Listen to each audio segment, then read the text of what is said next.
Hello, everybody, and welcome to our day early comics preview. I'm Jason, I'm Andy. and we're with Infinity Flux Comics out of Chattanooga, Tennessee, where every week when the comics are delivered to our shop and we're done bagging and boarding them, Andy and I divide up the 20 comics we think most people want to hear about. We read them and we do this spoiler light review.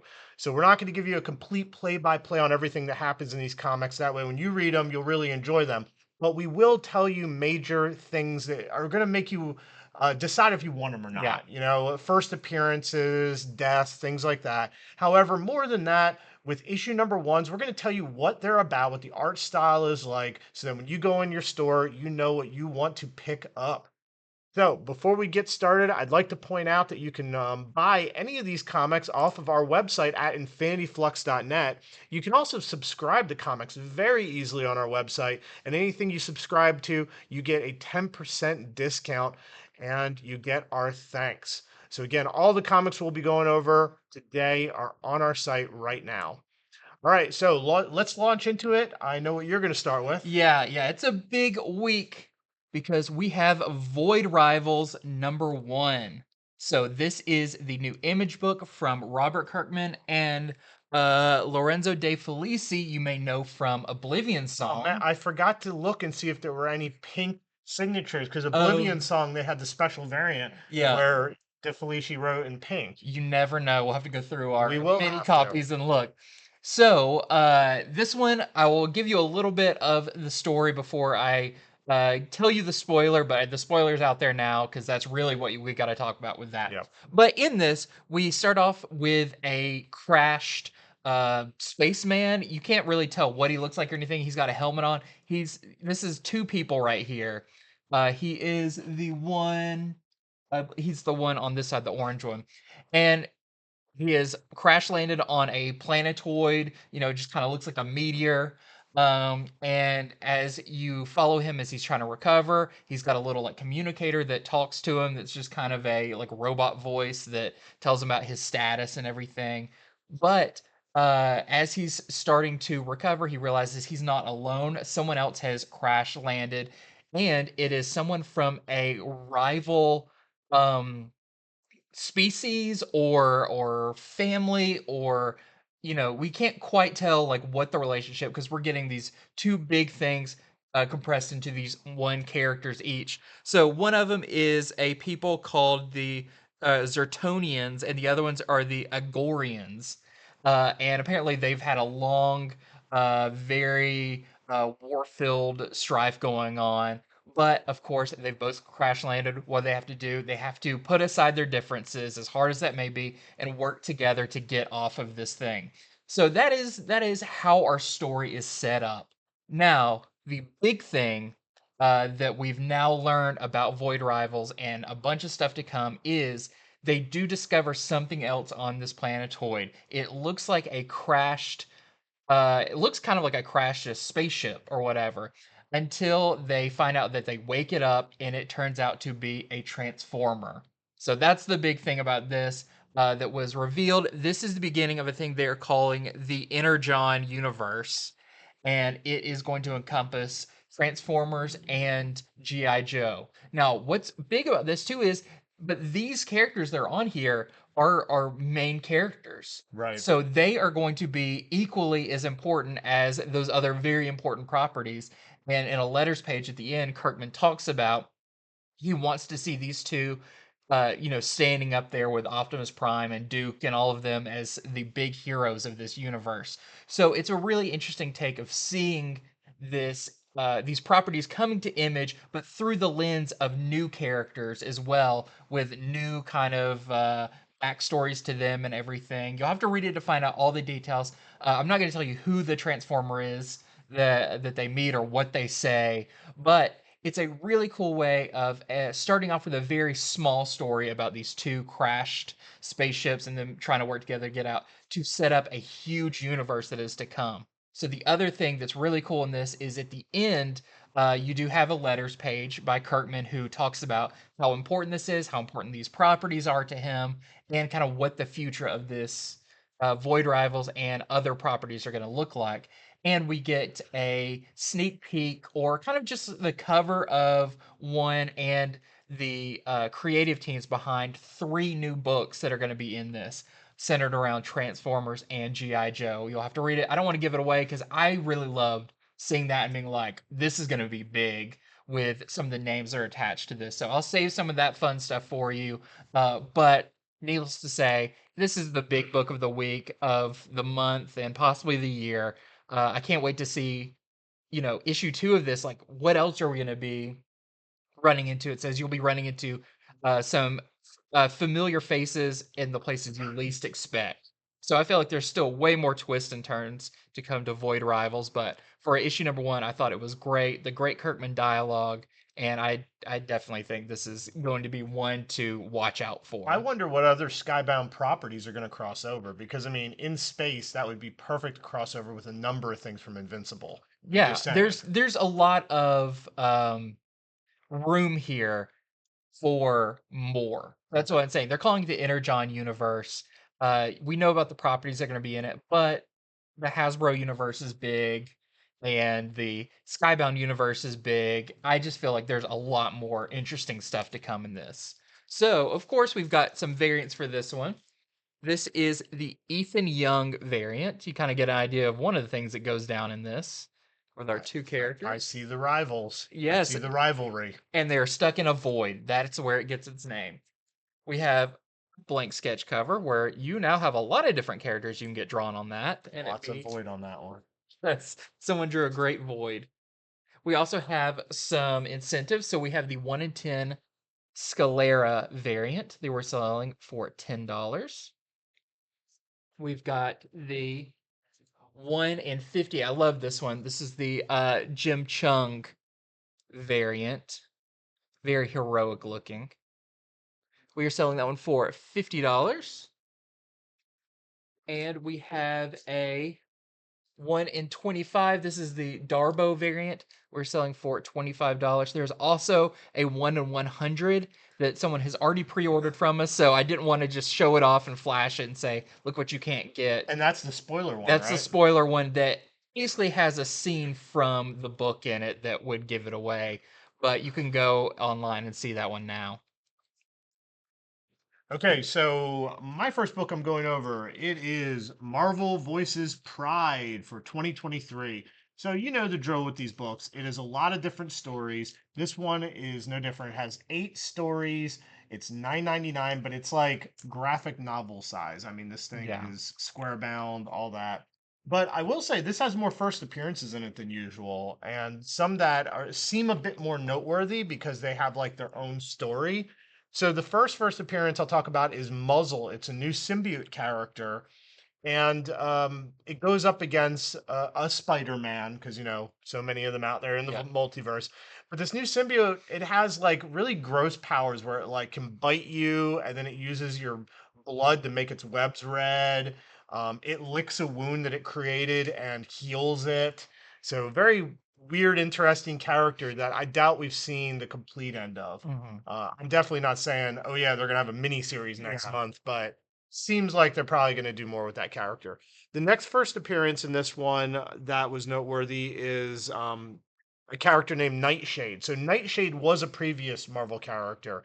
In fact, in this story, you get the origin of this new person. It's sort of a younger person, and you get to see where they get their powers, what their powers are, and then you get to see the former Nightshade hand the mantle off to them. And I mean that's the whole story, and it's one of the longer stories. Mm. So I do feel like this is another character Marvel is building up for something.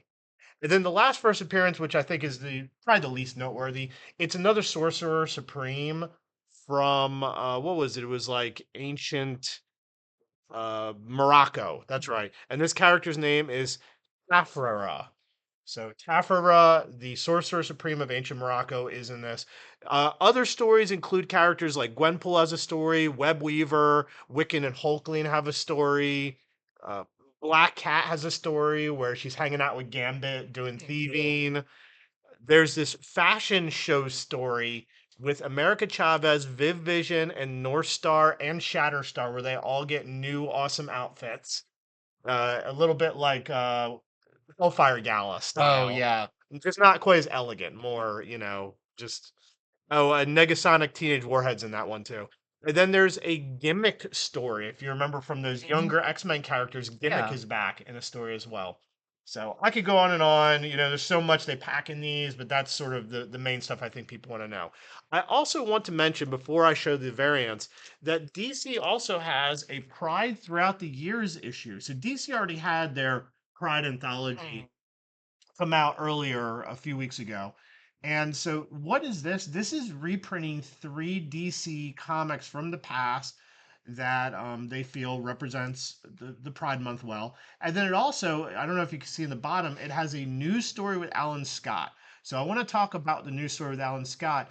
It is just 6 pages of the 80. So I'll tell you that straight up. If you're like a completionist and you need all your Alan Scott stuff, maybe you want it, but it is just 6 pages.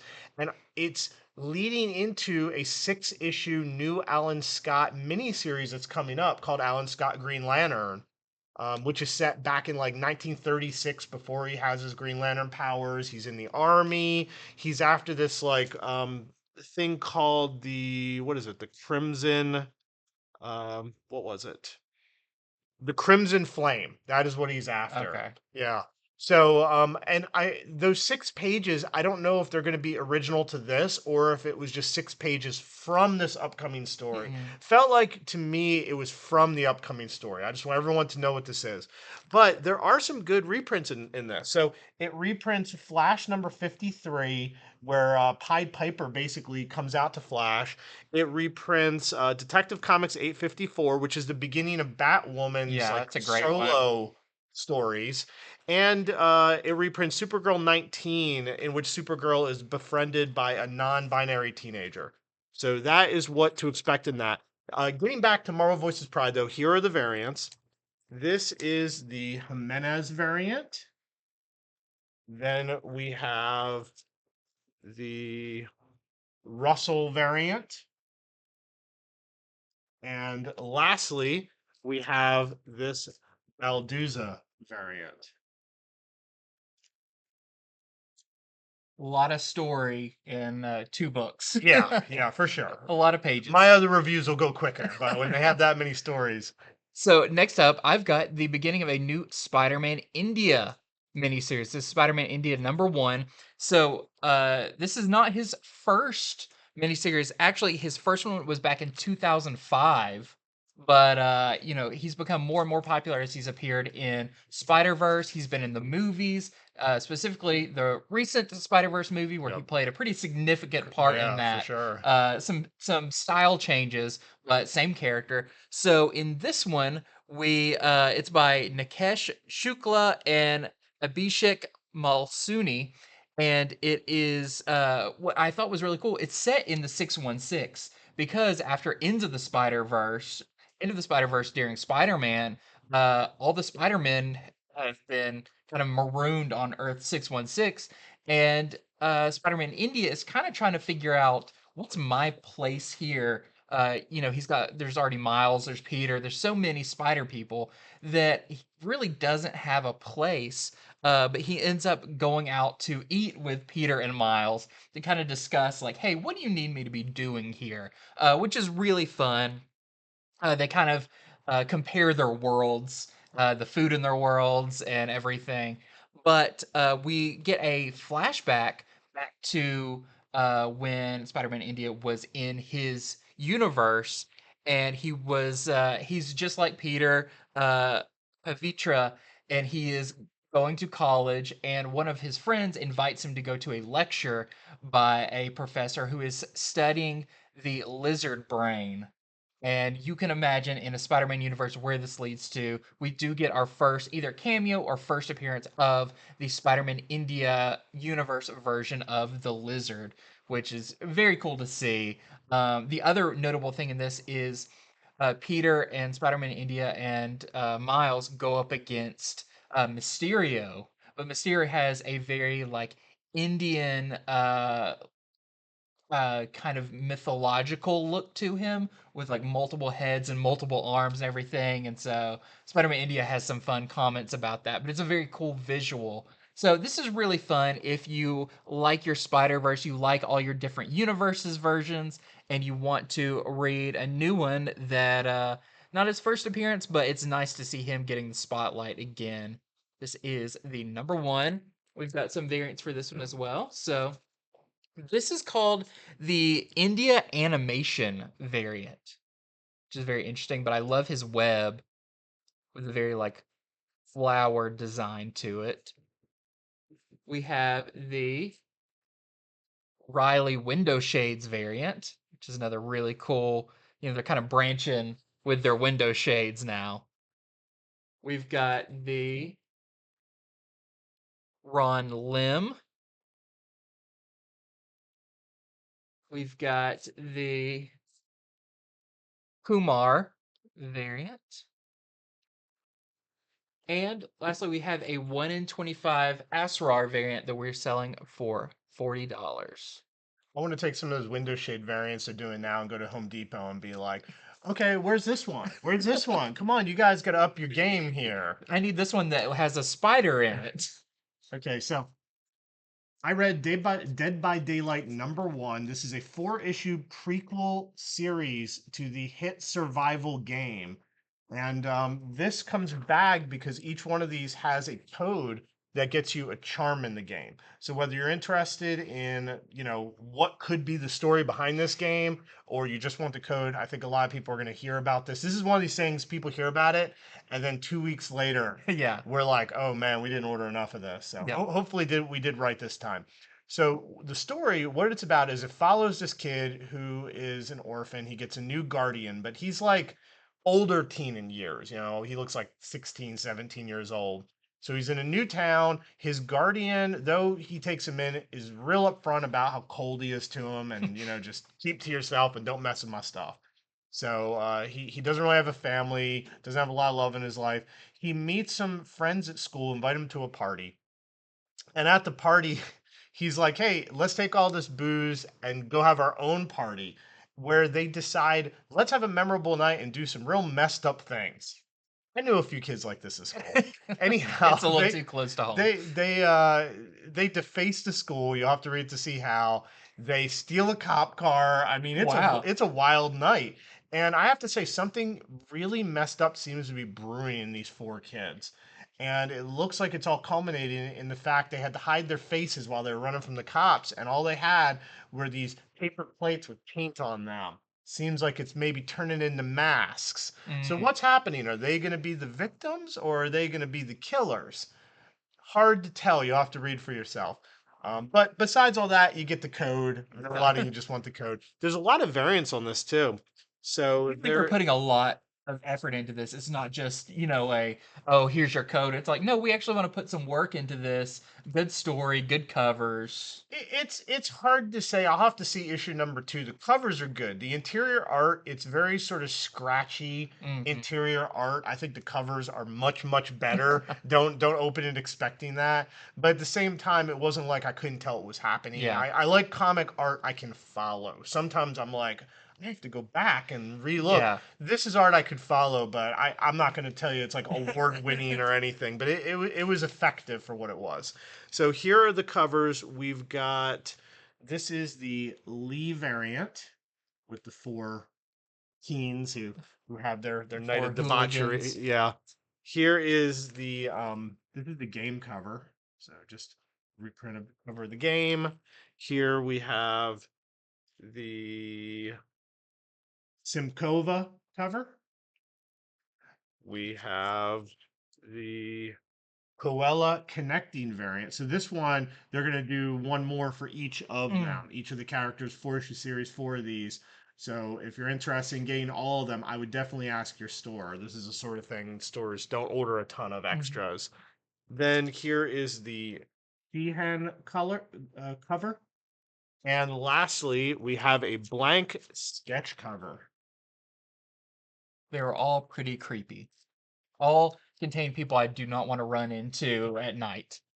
Okay, next up, I have Green Lantern number 2. Speaking of turning the lights on, it's Green Lantern. So, this is great. I loved issue 1 and really looking forward to where the story is going. So, in issue 2, we get a little bit more about what's been going on with the Green Lanterns, how Hal is quarantined on Earth. Um, Earth has become like the hey, a lot of bad stuff happens here with supervillains. So we're just gonna like rope this off and not bother with this. Let the superheroes there handle it, but the rest of the universe is not wanted to deal with it. So we do pick up from what happened the last one, where it seems like Hal was able to channel some energy from this kind of robot suit and create his own ring, which is kind of unheard of. But that was kind of it. Kind of does a past and a present. That was in the past. Now in the present, Hal already lost his job at the Ferris Air Force Base on day one because he just can't help but fly planes crazy. So he's already lost his job there, but he's still trying to figure out what is he going to do now that he's on Earth. We found out that he's been roommating with Kilowog, which is a lot of fun. They just are kind of like two bros living in a trailer together. Um, it's I don't know, it's really fun. This is definitely setting up big stuff. I won't give away kind of the big ending and some stuff that appears, but you get to see Hal go up against a group called the Demolition Team, which is really fun. They're kind of like the wrecking crew, where they all are just smashing stuff up with hard hats on. But you also find out what is Hal's plan on a job now. He knows it has to do with flying, but instead of fighter jets, he might be flying personal jets, which is a really fun as well. So they've set this up to be a really fun um, intro back into Green Lantern with Hal and Kilowog, kind of toning the number of characters down to a more consumable level at this point. But highly recommend this, and it looks like it's going some really fun places, especially with a final page reveal of a bigger threat that's coming. So that is Green Lantern number 2. We've got some variants. So we have this is the Diodato variant. There is also the backup story with the John Stewart. That is, I won't say confusing, but you can tell they're not giving you all the answers to where and when this takes place. We have the Tony Daniel variant. We have this is the Derek Robertson variant. Fun one with Kilowog. And we have a 1 in 25 Sarmento variant. We're selling for $20. All right, so Black Panther has a new #1 out. That's right, a new volume of Black Panther has begun. This is from writer Al Ewing with art by Chris Allen. So T'Challa, a lot has changed with him over his last few series. In the last series, he is no longer the king of Wakanda, and he's kind of really peeved off the Avengers. So this is sort of him going back to his roots, meaning he is back to sort of being just a vigilante for Wakanda. Just going around. Wakanda's a whole country. There's a lot of cities in Yeah. there, and he's just kind of going from one to the other, reminding people that that the Black Panther spirit is there, that it's going to protect people. I mean, right down to like stopping muggings and things like that. But he does have a bigger plan that is starting to unfold. He's watching this lawyer. So this lawyer is kind of a major part of this first issue. It's the first appearance of this character. His name is Niobe, and he's watching him to make sure he is an honest man, which is interesting. T'Challa doesn't have a whole lot of people who are his friends who aren't still with the government. And he obviously has plans for this lawyer, so you have to see how that goes. There's another first appearance of another character who seems to be an upcoming villain now. This character doesn't get a name in this issue, but a lot of sites are saying her name is Besa. She has a really awesome outfit. She's some sort of enforcer for some very bad Mhm. people. So I'd be lax if I didn't mention there's the first appearance of that character too, even if her name doesn't come out right away. So a lot of this issue is T'Challa's thoughts. This is Al Ewing, when he writes a comic, he has no trouble finding lots of words. This is a very verbose comic. You can't plow through it. Mm. It is a lot of narration. It's a lot of T'Challa in his own head, what his thoughts are, why he's doing what he's doing, but not entirely. It's like he's building the plans he's going. A lot on justice, a lot on him losing his place sort of in the world. So if you like your comics with a lot to chew on, Mm. you're gonna like that part of this one. It's not as action packed as it is more like thoughtful. Mhm. So that's a lot of what I have to say on Black Panther #1. We have a lot of variants for this, as they do with Marvel likes to do with issue #1s. Here is the Raza variant.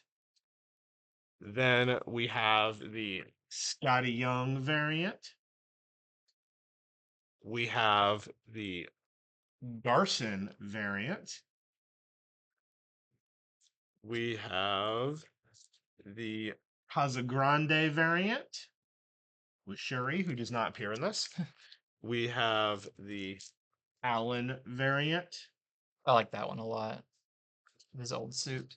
We have the green Howard the Duck variant. That's right, for the dudes of you out there grabbing all the Howard the Duck variants. Calm down, I was getting to it.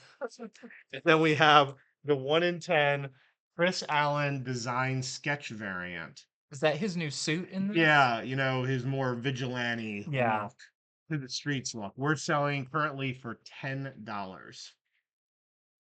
Okay, next up for me, we have Amazing Spider-Man issue 27. Now, I was really interested to get into this one because this is our first issue after the big issue 26 with the death of Kamala Khan. How is Peter going to react to that? She basically died in his arms. Well, not too well. He is not coping too well. So, Black Cat, who is his official girlfriend at this point, we don't know how long it's been since issue 26 happened, but you can imagine it's maybe been a couple of weeks because Black Cat has tried to get Peter back on the streets doing the Spider-Man thing. They're going up against Shocker. But she can tell, she still has that like personality of like, I enjoy what I do and everything. And she keeps telling Peter, like, this is fun, like, you know, brighten up or whatever. And he's just like, nope. This girl died in my arms. Life's terrible. So that's what's going on with Peter in this, and Black Cat kind of realizing like maybe he hit the streets too soon. He needs some more time to recover from everything that's happened. But pretty much the other half of this issue is Doc Ock, who is I always like when they give a personality to his octopus arms. It kind of Spider-Man 2 did a little bit of that where they each kind of had a personality.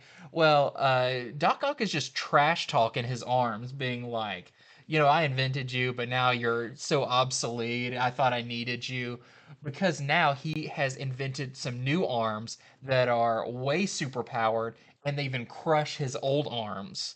But like a small puppy, those old arms want to go find a new home that will love him, and you'll have to find out who they go to. This is a very odd story, but it's fun. It kind of feels more classic, especially the Doc Ock stuff.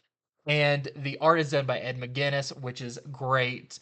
Every panel's beautiful, but just a really kind of it's a weird turn after the issue 26. Peter definitely not the most likable he's ever been, but he's been through a lot. But the Doc Ock stuff really has me interested for what's to come. So that is our A cover by McGinnis.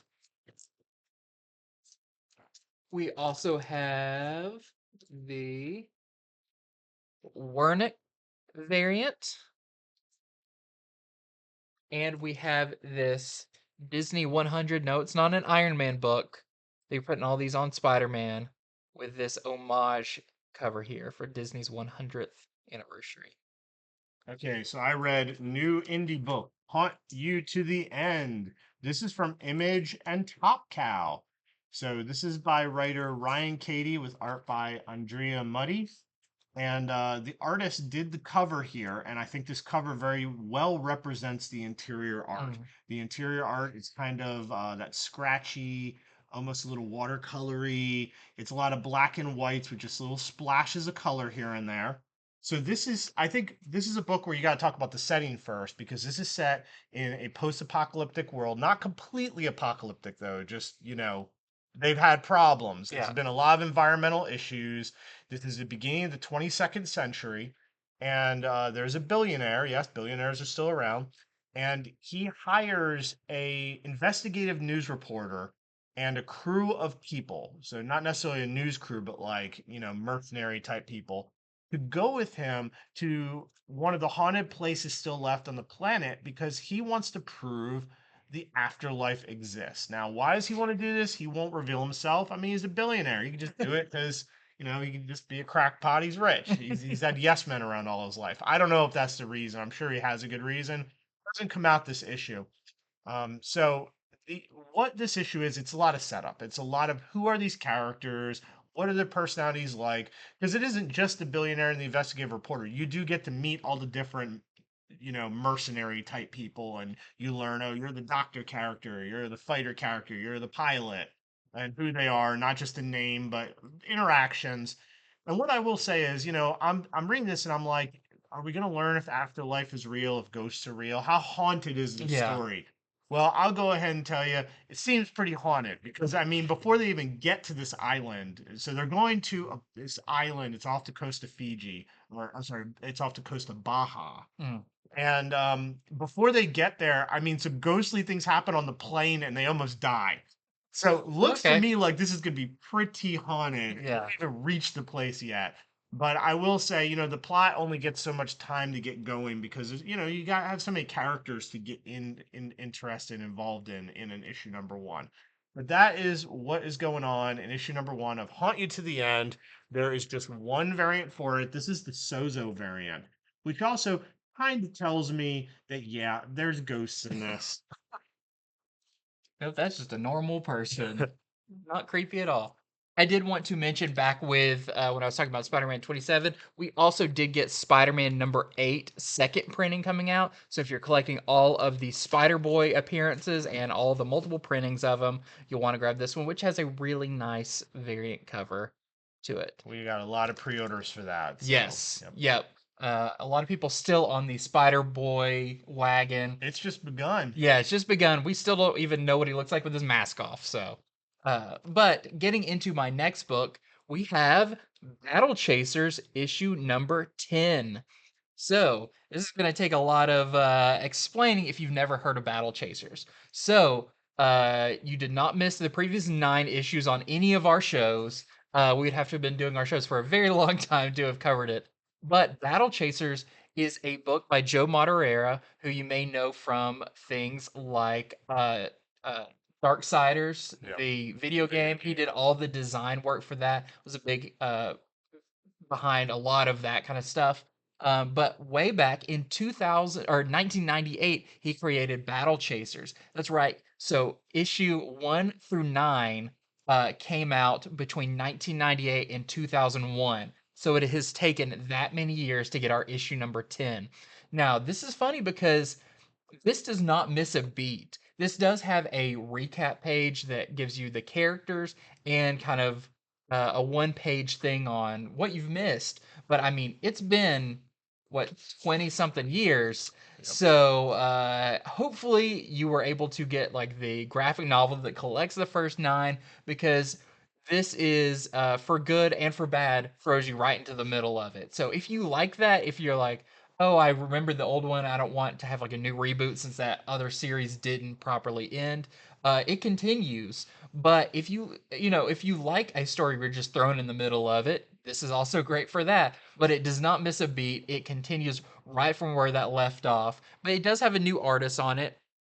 So it's still written by Joe Madureira, but Ludite Lullaby is the artist on this, and definitely channels the Joe Mad style from then. So it's great. It feels like it just is a continuation of that series, but it's been a while. So it is a really fun book that's a sword, sorcery, and a little hint of steampunk. There you've got your big like mechanical golems, you've got thieves, you've got witches and powers and all that. Really fun, but I recommend trying it out, but only if you're ready for a deep dive into a middle of a series. I haven't read the first 9 in a long time, but I still had a fun time reading this. So this is our A cover. We also have one of my best friends was a letter on it, so that's really cool too. Chattanooga's very own Tyler Smith, who Yep. was in our store earlier. Yeah, I was talking And to him about it. I know, yeah, we're like, Battle Chases is out, and he's like, I never got to see the final one yet. They haven't sent it yet. So, Yeah. yeah, we let him check out his own work early. Yeah, it's great. So the lettering is phenomenal. We have this. This is the Joe Mad cover, so definitely like the original look to it. We have the Scotty Young cover. What's really fun about this too is so it's originally published from a publisher called Cliffhanger, which was a imprint of Wildstorm back when Wildstorm was with Image. So a lot of these covers are done by some of the old Cliffhanger artists. So he kind of got all his friends to come together and do these. We've got the Chris Pachalo variant.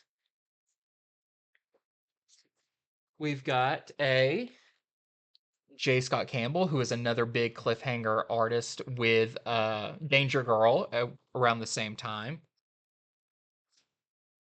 Also, Humberto Ramos got his start at Cliffhanger. So we've got a Ramos cover.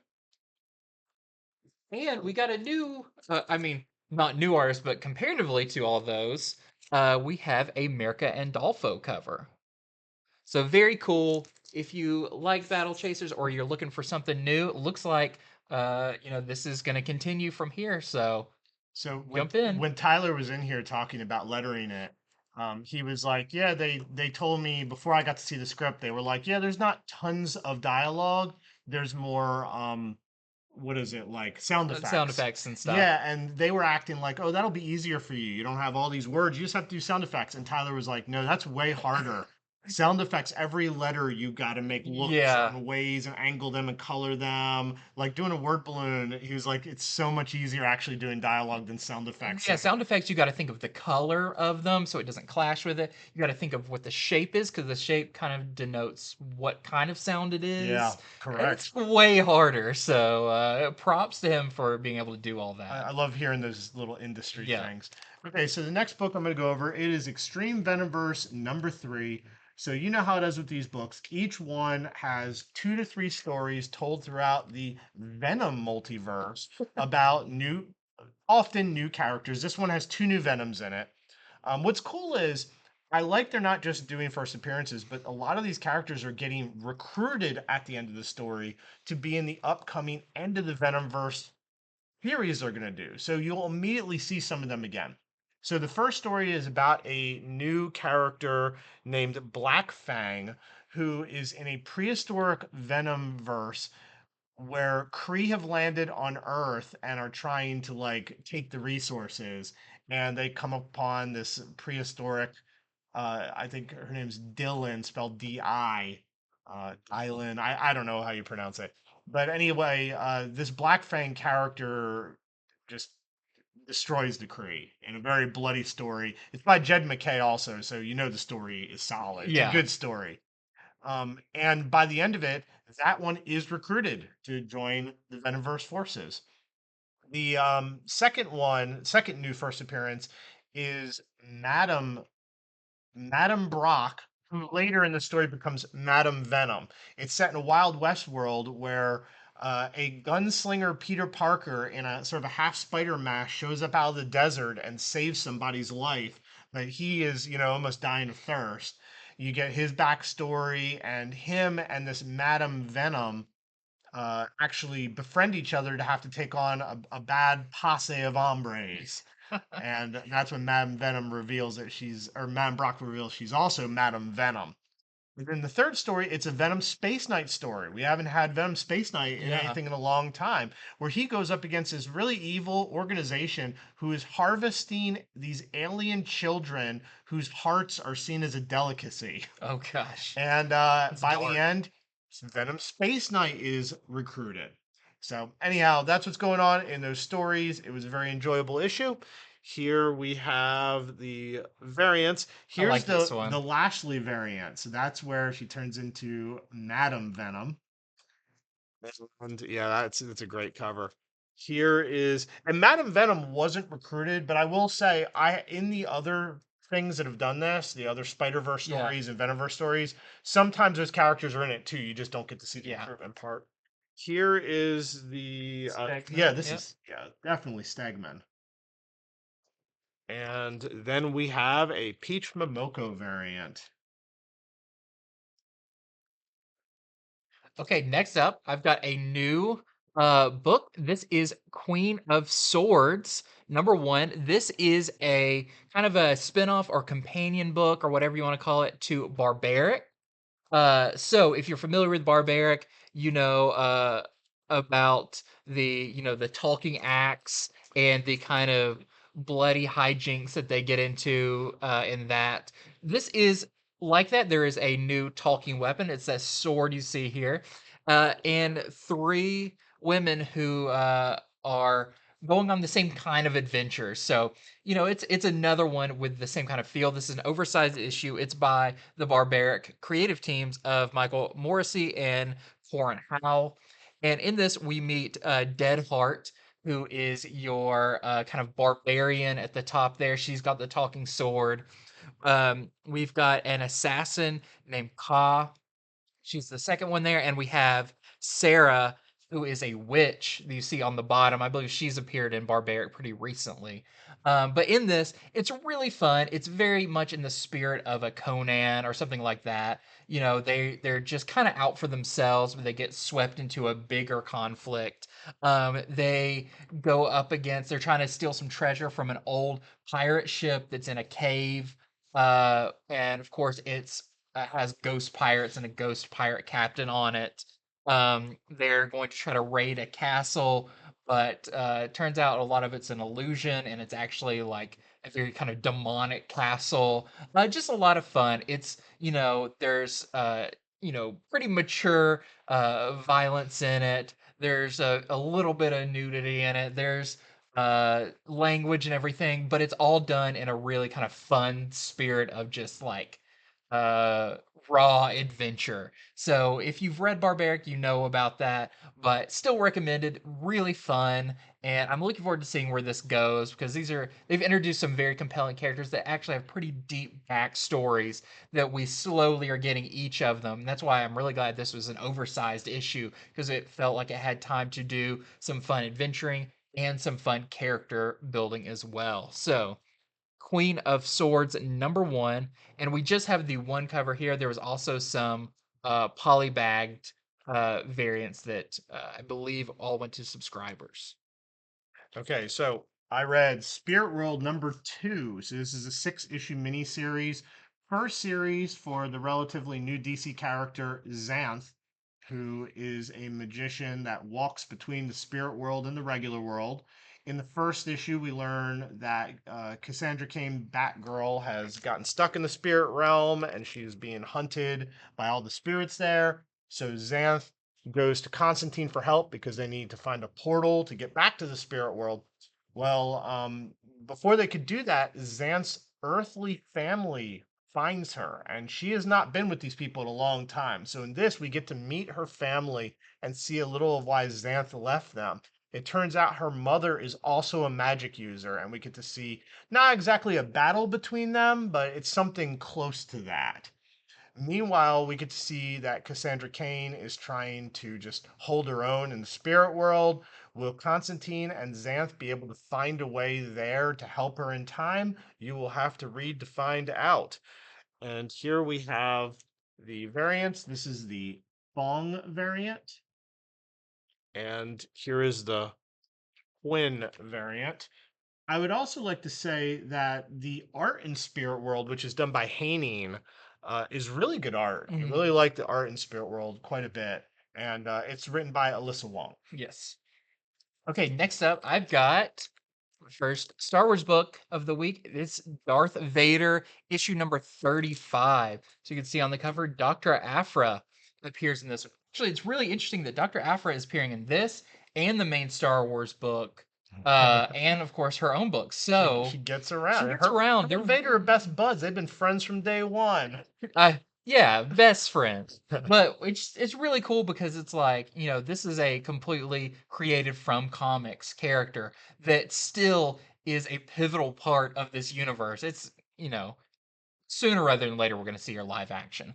But in this, it's very cool. So Vader's been dealing with this force wave that happened after the recent big event, the after Crimson Reign, and we had Hidden Empire.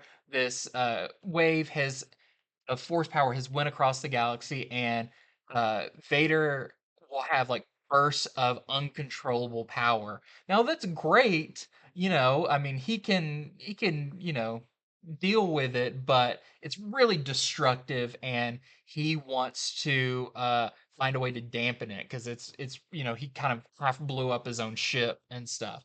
So he goes to Dr. Afra because he said, "Hey, I think you know that there's something that can dampen my powers because you've tried to betray me a lot, and I'm sure you've researched stuff like this."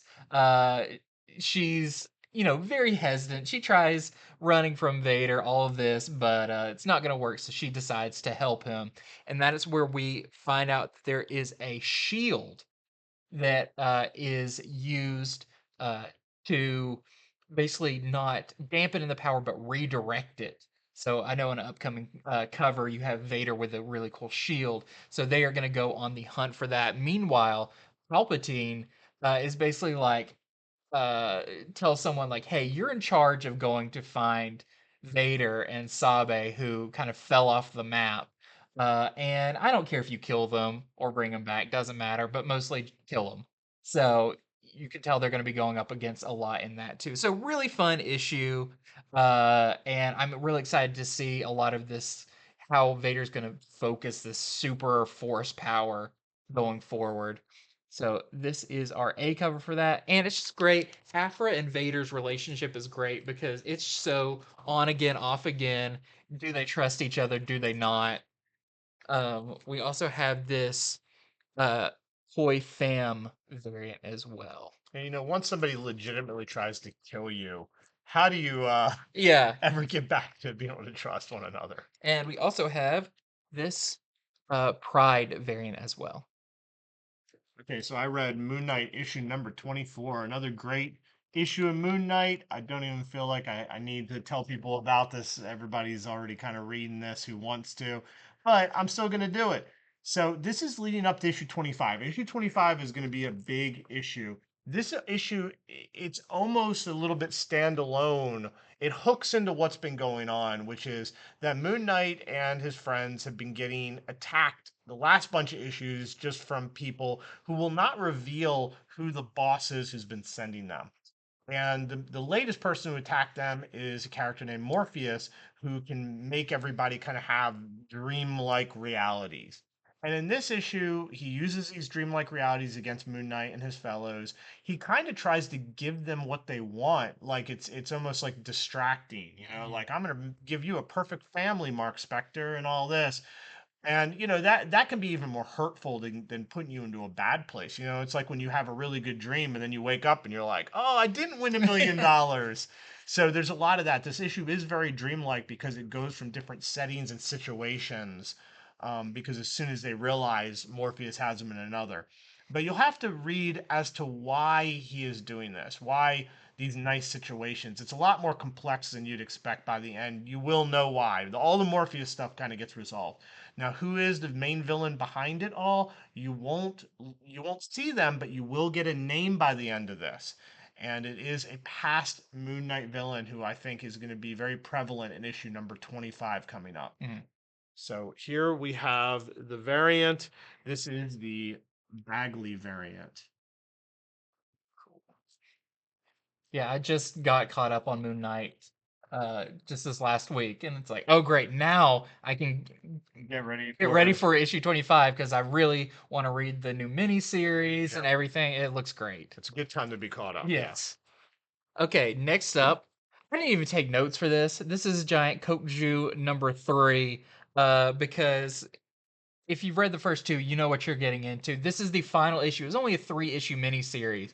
and Jerry Duggan just delivers on, you know, with issue 1, you're like, oh my gosh, how can it get worse than this? In issue 2, you see more. Issue 3, your mouth will be on the ground, your jaw will be on the ground by what they do. Stuff never seen in comics and probably should never be seen again.